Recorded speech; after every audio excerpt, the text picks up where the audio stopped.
हर पल आपके साथ। नमस्कार, आप देख रहे हैं हर पल न्यूज और मैं हूं आपके साथ तनु बालियान। गुड मॉर्निंग भारत के खास कार्यक्रम में आपका स्वागत है।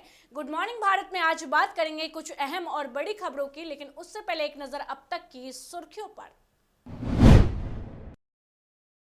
पीएम मोदी आज शाहजहांपुर में करेंगे गंगा एक्सप्रेसवे का शिलान्यास। सीएम योगी भी रहेंगे साथ। एक्सप्रेसवे 2024 तक बनकर होगा तैयार।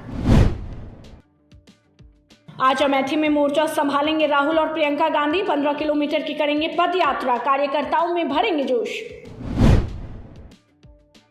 अयोध्या में आज जुटेंगे 100 महापौर। राम जन्मभूमि और हनुमानगढ़ी के मंदिरों में करेंगे पूजा अर्चना। विकास कार्यों से होंगे रूबरू। दिल्ली मुंबई के बाद यूपी पहुंचा कोरोना का नया वेरिएंट ओमिक्रॉन। गाजियाबाद के दंपत्ति में संक्रमण की पुष्टि। स्वास्थ्य विभाग अलर्ट। पीएम नरेंद्र मोदी शनिवार यानी कि आज यूपी के शाहजहांपुर जिले में गंगा एक्सप्रेसवे की आधारशिला रखेंगे। इसे भारत की सबसे बड़ी परियोजना कहा जा रहा है। पीएम मोदी दोपहर 1 बजे इस एक्सप्रेसवे का शिलान्यास करेंगे। राज्य सरकार का दावा है कि इस एक्सप्रेसवे के निर्माण से राज्य की सूरत बदल जाएगी। इसके बन जाने से अब दिल्ली, हरियाणा और बिहार के साथ राज्य की कनेक्टिविटी और बेहतर हो सकेगी और पश्चिम से पूर्व क्षेत्र जोड़ने में भी मदद मिलेगी। दरअसल 36,230 करोड़ रुपए की लागत से बना ये गंगा एक्सप्रेसवे 574 किलोमीटर लंबा है। इसकी मंजूरी राज्य के मुख्यमंत्री योगी आदित्यनाथ ने 26 नवंबर 2020 को दी थी। इसे अडानी इंटरप्राइजेज और आईआरबी इंफ्रास्ट्रक्चर डेवलपर्स द्वारा बनाया जाएगा। आपको बता दें, इसे यूपी का सबसे बड़ा एक्सप्रेसवे बताया जा रहा है। देश के साथ ही राज्य में कोऑपरेटिव सेक्टर को बढ़ावा देने के लिए आज यूपी राजधानी लखनऊ में सहकारिता राष्ट्रीय सम्मेलन आयोजित किया जा रहा है। इस सम्मेलन का उद्घाटन केंद्रीय गृह मंत्री और अमित शाह करेंगे। सहकार भारती की अगुवाई में आयोजित किए जा रहे सम्मेलन का आज 7वां राष्ट्रीय अधिवेशन राजकीय पॉलिटेक्निक लखनऊ में शुरू हो रहा है। आज केंद्रीय सहकारिता और गृह मंत्री अमित शाह 3 दिवसीय कार्यक्रम का उद्घाटन करेंगे और मुख्यमंत्री योगी आदित्यनाथ विशेष अतिथि होंगे। इसके साथ ही राज्य के ज्यादातर मंत्री इस सम्मेलन में हिस्सा लेंगे। 2022 के चुनाव को लेकर बीजेपी ने 2 चरणों में आयोजित होने वाली विजय संकल्प यात्रा की तैयारियां पूरी कर ली है। आज बीजेपी अध्यक्ष जेपी नड्डा तीर्थ नगरी हरिद्वार से गढ़वाल मंडल की यात्रा का आगाज करेंगे, जबकि 19 दिसंबर को केंद्रीय मंत्री अनुराग ठाकुर बागेश्वर से कुमाऊं मंडल की विजय संकल्प यात्रा का शुभारंभ करेंगे। इस यात्रा के दौरान बीजेपी डबल इंजन सरकार के कामों पर जनता से आशीर्वाद मांगेगी। पूरे प्रदेश में संकल्प यात्रा 4500 किलोमीटर की दूरी तय करेगी। यूपी में विधानसभा चुनाव जैसे जैसे करीब आते जा रहे हैं, वैसे वैसे सभी पार्टियां अपना पूरा दमखम लगा रही है। यूपी के सियासी रण में प्रियंका गांधी पहले से ही काफी सक्रिय हैं और अब राहुल गांधी ने भी कमर कस ली है। प्रदेश में कांग्रेस का जन जागरण अभियान चल रहा है और आज बारी गांधी परिवार के गढ़ अमेठी की है। आज राहुल गांधी इस अभियान में शिरकत करेंगे। यहाँ वो 15 किलोमीटर पदयात्रा करेंगे। उनके साथ प्रियंका गांधी वाड्रा भी पदयात्रा करेंगी।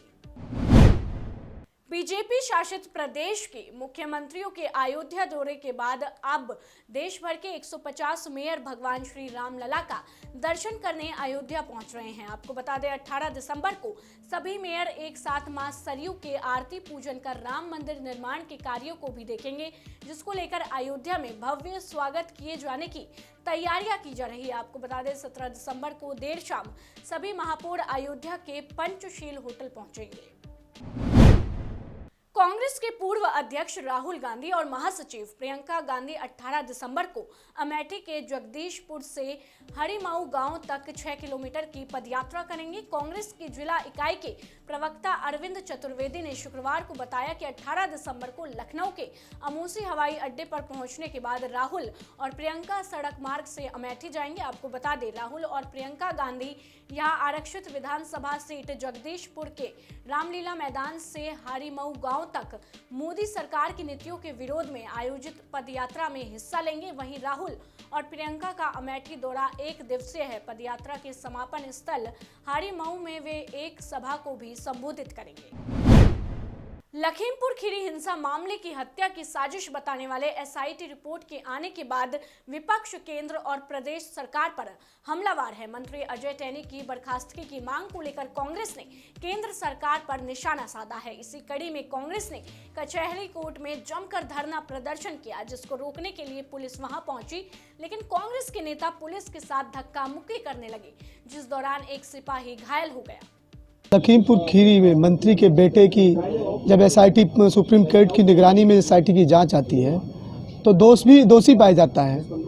आज उसी मंत्री की हम बर्खास्तगी की शांति रूप से मांग करने के लिए हम कांग्रेस जब रोड पे निकले, डीएम से मिलना चाह रहे थे शांति रूप से, तो ये प्रशासन तानाशाही रवैया अपना करके हम लोगों को बलपूर्वक गिरफ्तार कर लिया। मंत्री के बेटे को गिरफ्तार करने में इनके पसीने छूट गए। आज हम कांग्रेस जन शांति रूप से अगर मांग कर रहे थे मंत्री की बर्खास्तगी की, टैनी की, तो हम लोगों को प्रशासन लगा करके बलपूर्वक हमारे प्रदेश सचिव हनुमंत विश्वकर्मा जी के साथ अभद्रता की जाती, उनके कपड़े फाड़े जाते, हमारे साथ अभद्रता की जाती है, हमारे सभी कांग्रेस जन साथियों के साथ अभद्रता करके बलपूर्वक गिरफ्तार किया जाता है।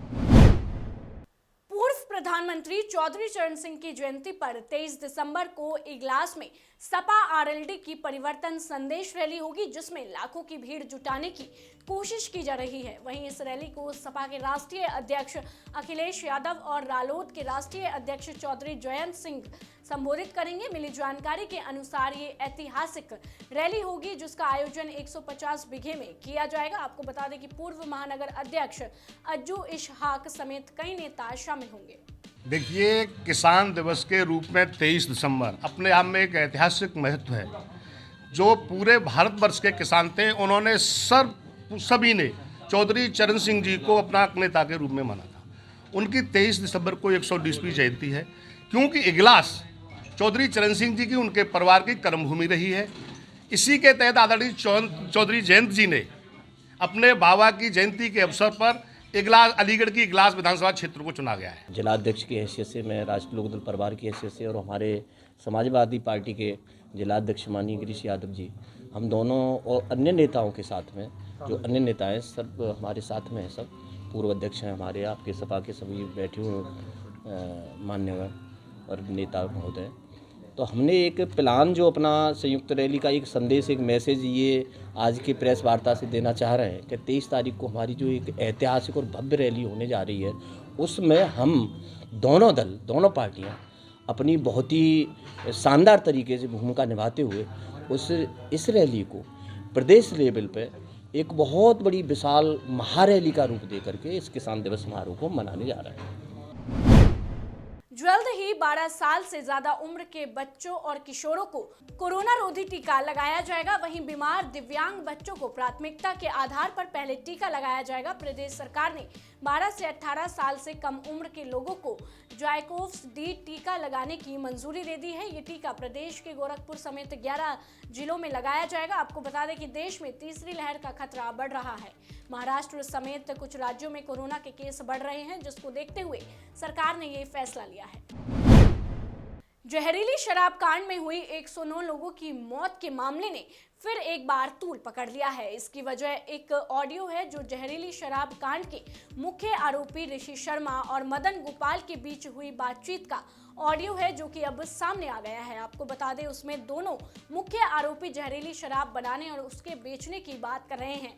ऐसा माना जा रहा है कि आरोपियों के खिलाफ सामने आया ऑडियो एक अहम सबूत के तौर पर लिया जा सकता है। जहां समाज में सभी लोग अपने अपने मतलब के काम में लगे रहते हैं, वहीं एक संस्था हंस फाउंडेशन वंचित समुदाय की भलाई के लिए काम कर रही है।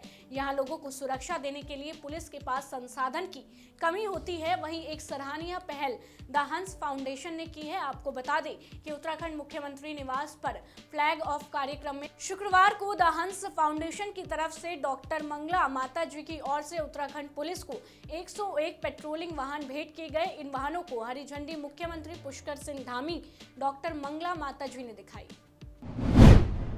उत्तराखंड में 2022 में विधानसभा चुनाव है। क्षेत्रीय पार्टी उत्तराखंड क्रांति दल ने भी 2022 चुनाव के लिए कमर कस ली है, जिसको लेकर वो भी अपने एजेंडा को लेकर जनता के पास जा रही है। मसूरी में उत्तराखंड क्रांति दल की महिला प्रदेश अध्यक्ष प्रमिला रावत ने कहा कि इस बार प्रदेश की जनता क्षेत्रीय पार्टी पर अपनी विश्वास की मोहर लगाने जा रही है। साथ ही उन्होंने कहा कि राष्ट्रीय पार्टी कांग्रेस बीजेपी ने बारी बारी प्रदेश को लूटने का काम किया है, जबकि उत्तराखंड आंदोलन में शहीद हुए लोगों और आंदोलनकारियों के अनुरूप उत्तराखंड का निर्माण नहीं हो पाया है, जबकि उत्तराखंड के निर्माण में उत्तराखंड क्रांति दल की अहम भूमिका रही है। उन्होंने कहा कि उत्तराखंड का विकास क्षेत्रीय पार्टी ही कर सकती है, क्योंकि क्षेत्रीय पार्टी की जल जंगल जमीन के बारे में जानती है। उन्होंने कहा कि 2022 में उत्तराखंड क्रांति दल सभी 70 विधानसभा में अपने उम्मीदवार को खड़ा करेगी, जिसमें महिलाओं की संख्या ज्यादा होगी। देखिए 2022 में हमारी बहुत अच्छी तैयारी चल रही है और मैं भी अपना जो बता रही हूँ कि 25 साल के अंदर जो चीज़ मैंने नहीं देखी है वो मैं 2022 में देख रही हूँ कि बहुत अच्छा हमारा रिजल्ट रहेगा। और निश्चित तौर पे उत्तराखंड क्रांति दल ये राज्य बनाया है, यहाँ की मातृशक्ति ने, युवाओं ने, तमाम लोग सड़कों में उतरे, तो निश्चित तौर पर जनता इस बार हमको जरूर मौका देगी। देखिए जो आज मैं देख रही हूँ, मैंने आज देहरादून की अगर मैं बात करूँ तो देहरादून मैंने सड़कों में देखा है तमाम गाड़ी, आपको पता है, आप गाड़ियों में देखिए हिमाचल प्रदेश से लोग मंगाए गए हैं, दिल्ली से मंगाए गए, हरियाणा से मंगाए गए, कोई वो उत्तराखंड की जनता नहीं है, वो सारे बाहर से वो लोग खरीद की जनता को लेके आए। उत्तराखंड की जनता, मैं समझती हूँ कि इनके साथ भारतीय जनता पार्टी, कांग्रेस और जो ये आम पार्टी आई है, आम आदमी पार्टी, इनके साथ कतई नहीं बर्दाश्त करेगी, नहीं इनके साथ है आज की डेट में।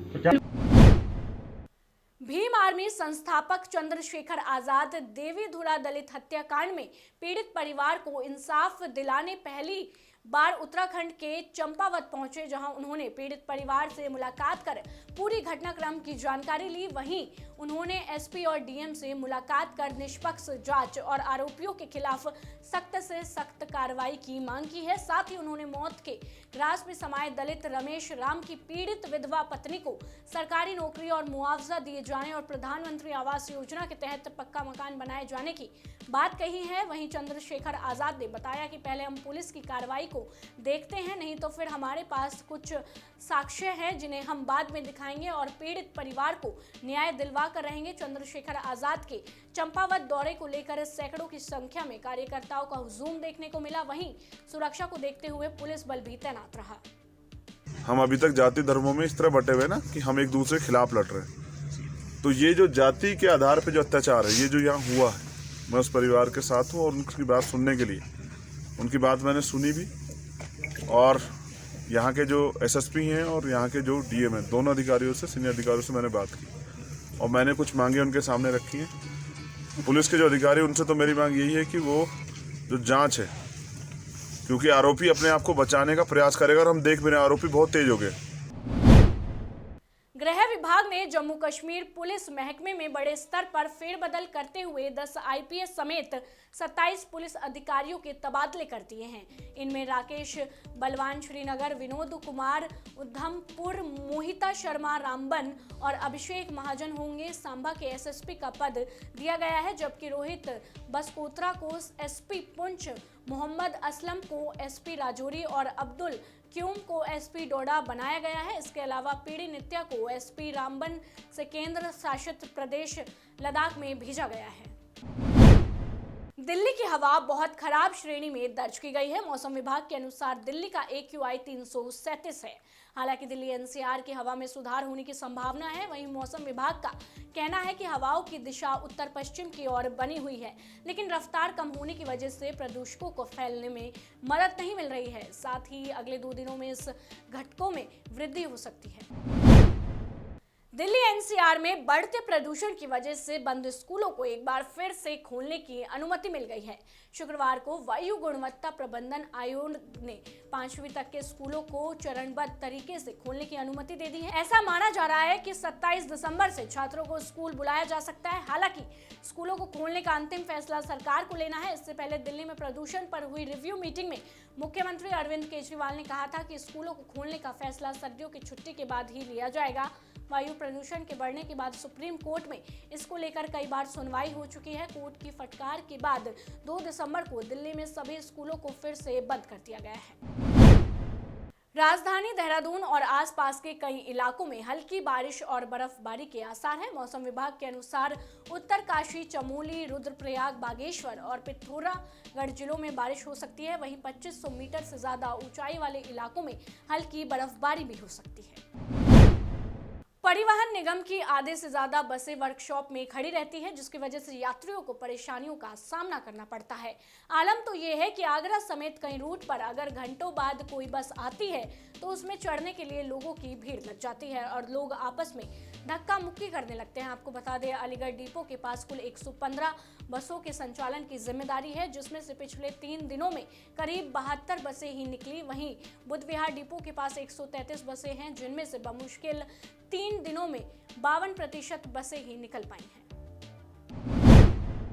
बुलंदशहर के छतारी क्षेत्र के सीओ डिबाई वंदना शर्मा ने नकली देसी घी और पनीर बनाने वाली फैक्ट्री में छापा मारा है और भारी मात्रा में नकली देसी घी और पनीर को बरामद किया है। सीओ से मिली जानकारी के अनुसार इस फैक्ट्री में देसी घी और पनीर को बनाने के लिए रिफाइंड यूरिया और पाउडर का इस्तेमाल किया जाता था, जिसकी वजह से इसमें से काफी बदबू आती थी और ये लोगों के स्वास्थ्य को बिगाड़ सकता है।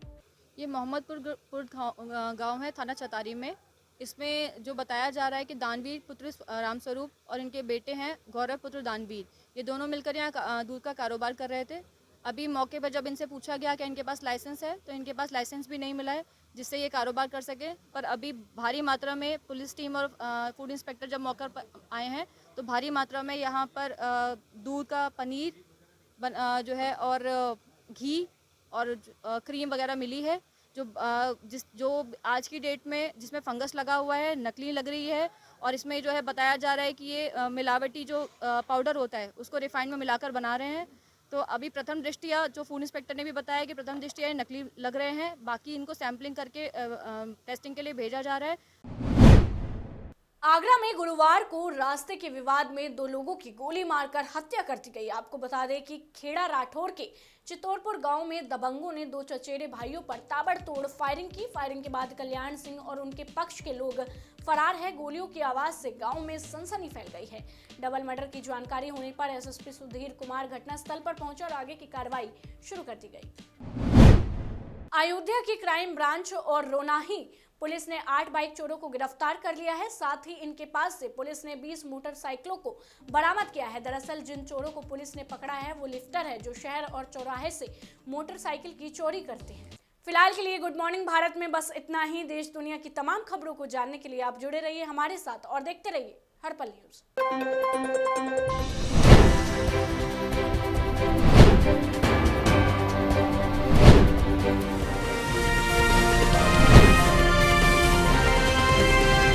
हर पल आपके साथ।